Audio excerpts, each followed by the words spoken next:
and welcome to episode 15 of Dave's Dugout. Yep, episode 15 already. So, uh, this is my podcast. I'm Dave Schempf, located in Saginaw, Michigan.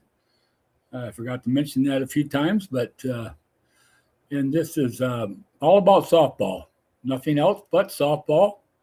I might mention baseball once in a while, only because of the Tigers or something else special. But other than that, it's just softball. Okay, let's stick to the topic. Let's make it nice, and we'll cover a few topics every episode. And today, I'm going to cover a few things. And but I wanted to mention first, I have a toll-free number. It's 833-7 Dugout. 833-7 Dugout is the toll-free number in case you ever want to call, chat, just maybe ask a few questions, whatever it may be. Okay, you can use that. I usually come on every Monday and Thursday, talk about a few topics. I like to promote the book once in a while, and I'll do it again. It's called Time and Place. It's about Bill Humphrey, the National Hall of Fame umpire and past president of American Softball Association, or now called USA Softball. His biography is in here. The first part of the book is the history of softball. Very interesting. Quite a few things you probably didn't know because I did a lot of research in this book. You can find it on Amazon or you can find it on Barnes & Noble websites. Just look this up. It'll cost you about $20. If you want a book signed by me and by Bill Humphrey, you can email me at daveumpire@aol.com. That's DAVEUMPIRE@aol.com. Ask for a copy. Send me a check, $20 and $5 to cover shipping and handling, okay? And you'll get yourself an autographed copy. I also have a mug that a few people have already purchased. It's got Dave's Dugout on it, okay? And this for sale for $10. Just cover a few costs that I incurred with this podcast. So if you're interested in a mug, do the same, okay? But today, let's talk about a few things. All right. Yesterday, a bunch of umpires, past umpires, and still umpires that are still doing the game, met at in St. John's, Michigan, at Ryan's place and Ryan's Steakhouse. It's called. And we had their lunch and we talked about a few things and just kick the old game around a little bit and have a good time. But yesterday we talked about the Michigan USA Softball Hall of Fame. It was a good discussion. We're trying to make things a little better when it comes to the Hall of Fame. The USA Softball headquarters of Michigan is located on 3316 Isabella Street in Midland at 48640. Okay, it's 3316 Isabella Street, ISABELLA, in Midland, Michigan. Okay, that's where the Hall of Fame is also located. Many plaques are in there. I think there's about probably well over, probably closer to 200 umpires, ball players, sponsors, meritorious service, those kind of things. They're recognized in there. I'm happy to say I'm a member. I became a member of it as an umpire in 2011. Okay, and but we're trying to make some changes. Obviously, we can't continue doing as we have, I should say. Nothing can survive as they have, so to speak. Always have to make changes, and we're trying to make things a little bit less expensive. Right now, we put a plaque in there, and then we also give each member, as they're inducted, a Hall of Fame, a different Hall of Fame plaque. So we're trying to make some changes. When we always could accept donations. If you're a Hall of Fame member, or if you just would like to donate just to help us out, we'll take the smallest donations. Probably to make it worth your while or make it worth our while. But $10 would be a nice donation to make. We accept all donations, but $10 would be a nice donation to make. You can make a check out to USA Michigan Hall of Fame and send it to the address I mentioned, 3316 Isabella Street in Midland. Or you can go to the webpage, USA Softball of Michigan, and bring up the Hall of Fame. Just a second. Hall of Fame link. It'll take you there, and it'll tell you a few things you can do when it comes to donations in a pledge form. Okay. On that pledge, you can also make a memorial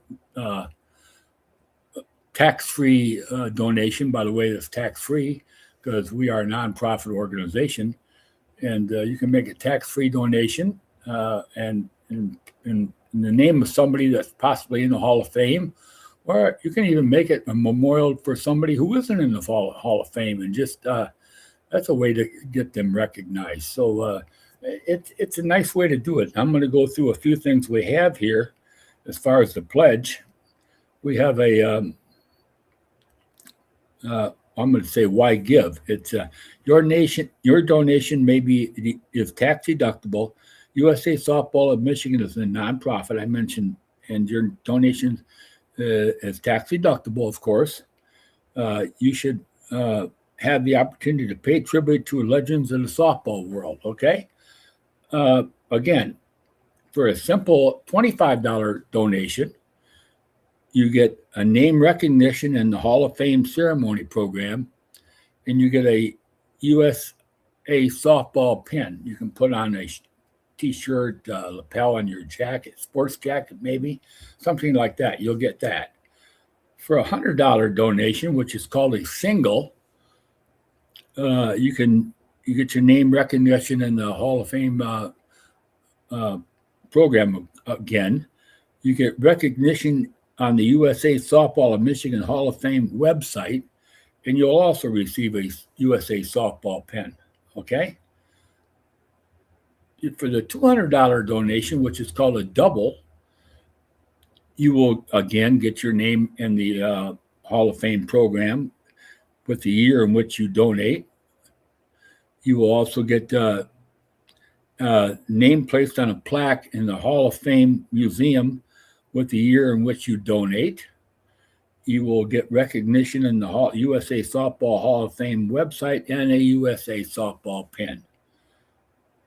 For a triple $300 donation, you will have your name placed on a plaque in the Hall of Fame Museum with the year in which you donate, name recognition in the ceremony, promotional place setting. Okay, so when you ceremony, you will get a place setting, one ticket to the Hall of Fame ceremony, one free ticket. Name recognition in the program, recognition on the USA of Michigan Hall of Fame website, and a USA softball pin. For a $400 donation, which is called the home run, should be called the home run, you get your name placed on a plaque in the Hall of Fame Museum, name recognition during the Hall of Fame ceremony, softball autographed by current Hall of Fame inductees. Okay. You get 2 tickets to the Hall of Fame ceremony.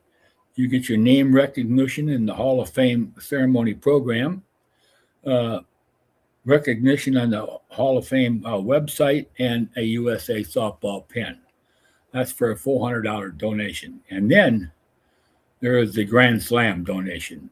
And we have, I think we had 3 people that donated on the Grand Slam this past year, and that was for $1,000. Okay, for $1,000, you get your name placed on a plaque in the Hall of Fame Museum, name recognition during the Hall of Fame ceremony, a custom wooden bat featuring your name and your year of sponsorship suitable for display. So you got to get an actual wooden softball bat with your name engraved and the year in which you donated.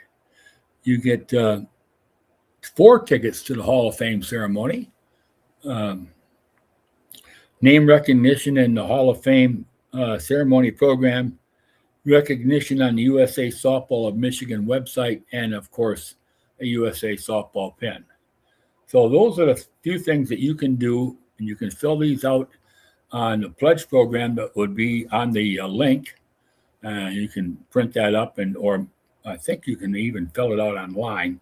But one thing I should have checked out, but I didn't. But you can do that, or if you just send a check and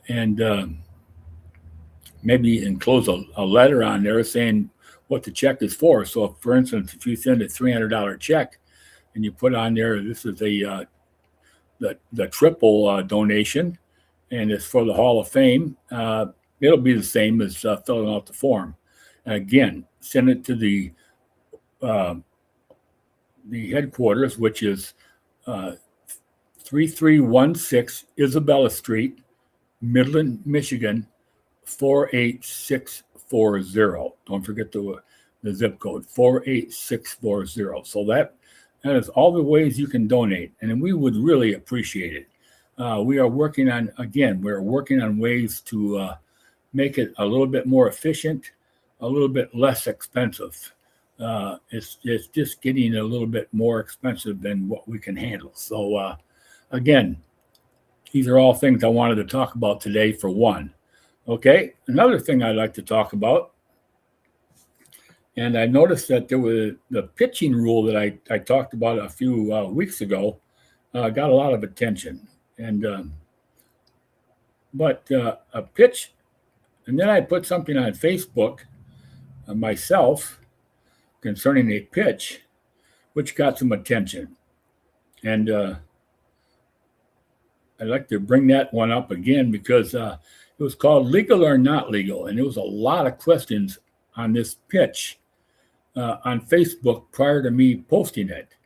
And it was, it shows all it is somebody, a girl pitching during warm-ups. It's in the gymnasium, and she's just pitching like warm-up, but she's doing it the correct way, okay? The way you should do it if you're on the field. And now again, I'm going to mention that leaping is now in the game. So you can leap now in softball and the Federation and in USA softball, and you can leap in NCAA. So there's leaping is now has been legal for a few years. Okay, so I'm going to bring this video up because it garnered a lot of attention, and it also garnered what I found was on Facebook, not so much on the one I posted, but on Facebook, a lot of attention, and probably I would say, and this is not exaggerating, 80% of the comments, and there was lots of them, hundreds of them, 80% of them were calling this an illegal pitch. I found it shocking. I was saying to myself, these are umpires that are going to go out and do Federation ball, and they're calling this girl illegal. So I'm going to bring this up so you can see it, okay?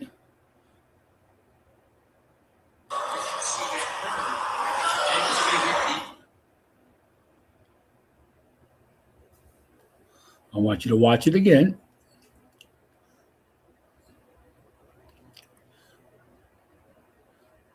Okay. Now watch. I want you to see it. She puts it. She's got one foot on the pitching plate. Okay, we're going to continually watch this. She's got one foot on the pitching plate, 1 foot behind the pitching plate. That's legal. She does not have to have both feet on the rubber. Okay, she comes on the pitching plate with her hands separated. She cannot come to the pitching plate with her hands together. She comes hands separated. She puts them together. When she comes onto the pitching plate, she has to simulate taking a pitch. And if you looked at it, she leans forward and looks at the catcher. That is simulating taking a signal. That's what you call simulating taking a signal. Then her hands come together, which she has to do for at least 1 second. Now, I know it's hard to judge 1 second, but believe me, that's 1 second. She's got till 10 seconds to pitch the ball. She brings her hands together. She pushes off from the pitching plate. No other spot. She doesn't come to any other spot, but pushes off from there. Then she lands, okay? Then she lands. Now watch. She's going to land, all right? She lands. That's all she does. She doesn't push off from that other spot.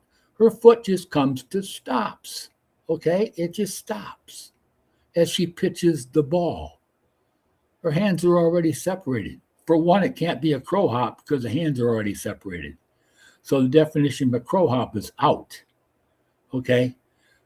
By physics, the law of physics says she has to land when she leaps and her foot has to come to a stop. That's the law of physics, okay? What we have here is a simple leap in the game of softball. That's all we have. We have nothing else. We do not have anybody pushing off from another spot. We've got people just asking, well, we can't see where the other foot lands. It doesn't matter where the other foot lands, okay? It doesn't matter. The foot is in front of the pivot foot when it lands, and it doesn't matter if it's outside the circle or inside the circle. The circle isn't there for that. Okay, let's get this straight. This is a perfect example of a legal leap. Perfect example. Foot behind the pitching plate. She leaps forward, lands, and pitches the ball as the hands are separated. She delivers the pitch. That's all we're doing here, ladies and gentlemen. So let's get this correct. Don't call this illegal in your game. You're going to get yourself in a lot of trouble. Okay? And if you look in the background, there's another female, another girl pitching back there. And the only difference between her is she's not leaping, she's dragging her foot. Okay? That's all we have. I just wanted to bring that to our attention again. For some reason, we have gotten away from what a legal pitch is, and we think we're seeing something that isn't there. And don't let a coach put it in your head. And coaches, I'm not saying this derogatorily. I want the coaches who are watching this pitch, I want you to, if there's any coaches out there watching this website, watching this podcast, that is a legal pitch. That is not anything else but a legal pitch. What you saw in that video right there. Okay? I want you to be aware of it. I want the ladies, the girls who play this game, to be aware of what they can do to make a pitch legal when they leap. And there it is. Spectators, don't become unraveled because of what you may see and what you think you are seeing. Okay? Don't start yelling illegal pitch. First of all, you shouldn't be yelling that because that is a disruption of the game. You can be removed from the game if you yell that out loud, because that could stop play if somebody yells that. That could do something. So do not yell illegal pitch out if you're watching this game. All right? That's what I wanted to talk about also today, because it's just garnered so many comments, especially the one that was first posted. You can find that on Facebook also with all the comments. But mine is probably got about 18, 19 comments, and some thought it was an illegal pitch. Okay, some saw it was legal in Federation, but illegal in NCAA, which is wrong. Okay, both organizations and USA Softball have now got a leap when it comes to the girls' game. of the women's game, I should say, either one. Okay? So we've covered that again.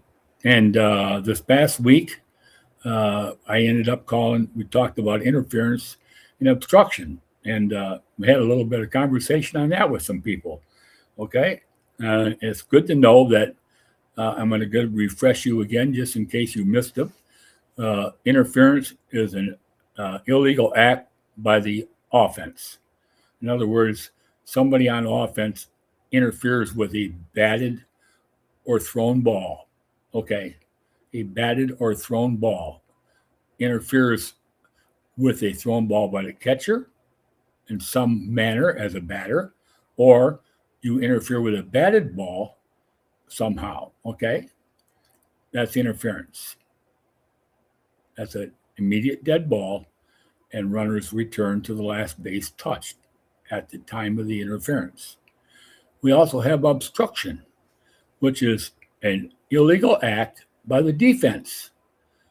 When they do something that obstructs a runner, a batter runner, a batter, or likewise, okay? And we didn't cover this Monday with obstruction, but last Thursday, I'm sorry. But obstruction by the catcher, if the batter hits the catcher's mitt, that's an act of obstruction. It's a delayed dead ball. Umpire puts the left arm out, delayed dead ball, and the batter hits the ball, okay? We didn't cover this, but I'm going to cover it today. Batter hits the ball, and let's just say there's a runner at first base, okay? And a runner, we'll put runners on first and third. Batter hits the ball, obstruction by the catcher, and the ball goes foul, okay?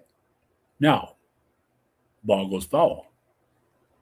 Batter is entitled to first base because of the obstruction. So now what do? You put the batter on first. You put the batter that was on first to second, and you keep the runner on third because it's a foul ball. Okay. And she struck it. Okay. If she doesn't strike the ball, it's just an illegal pitch. Nobody goes anywhere. Okay? Nobody goes anywhere. In the past, we used to move runners, but we don't do that anymore because they figured out that was a double penalty. Not only was it an illegal pitch, but now runners would move up. However, it is a ball on the batter. It will be a ball on the batter if she doesn't hit the pitch. Okay? On the case of the foul ball, I might be wrong there.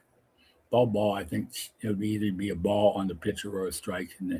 But anyway, let's go to the next part here. Now she hits the ball and it's fair. Okay? Hits it to the shortstop, we'll say. Ball was hit fair. Shortstop comes up, throws the batter out at first base. Okay? Throws the batter out at first base. However, the runner and third scores. Okay? Now there's an option given to the coach on the who's batting, the offensive coach. She can take the result of the play, which would be an out at first, or she can take an out at first and the runner scoring from third, or she can have the batter bat over, okay? Because she doesn't want the out. So now she can have the batter bat over, all right? That's when the option comes into play. Now, let's talk about one more thing. Let's say she hits the ball and gets a single, okay? She's safe at first, okay? But let's just say she gets safe at first, and then the runner on first gets thrown out at second again, because the runner who was forced to move up didn't obtain second base safely. Another option is given. Take the result of the play, which of course you wouldn't want, if you were a coach, or again, bat again. Okay? But let's go to one more scenario. Let's say she gets a single. Okay? Runner on first rounds goes to second base, runner on third scores. Now the delayed dead ball is off. Why? Because the batter runner obtained first safely. The batter on first got to second safely. And the batter on third also was either safe or she stayed at third. Okay, she wasn't forced to move up. So all bets are off now. Okay, it's just a live ball. Now, let's go to just one more scenario. Okay, let's say she gets a single. She's safe at first. The runner on second, round second, goes to third, and the runner on third goes home. The runner on second, that was on first, round second base, and is thrown out at third base. Okay?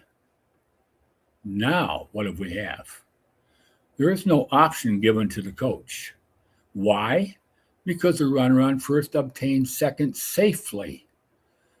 She went to third on her own volition, okay? The runner on third was safe at home. The runner who hit the ball is safe at first, but we have an out at third base. Everything stands. No option. Everything stands. Okay? And now we're going to muddy this up some more. Why not? Anything can happen in softball, just about. Okay? We have a runner. We have the same scenario. Batter gets a hit, goes to first base safely. Runner on first, round second base. Runner on third goes home. Runner on round second base and is obstructed on her way to third. Obstruction. Okay? She gets into a rundown. And she's thrown out going to third base. Do we have an out? No. Why? Because we have obstruction between the two bases. She's protected. We had a batter runner safe at first. We have the runner going from third home. So therefore, the runner, by umpire judgment, the runner gets third base.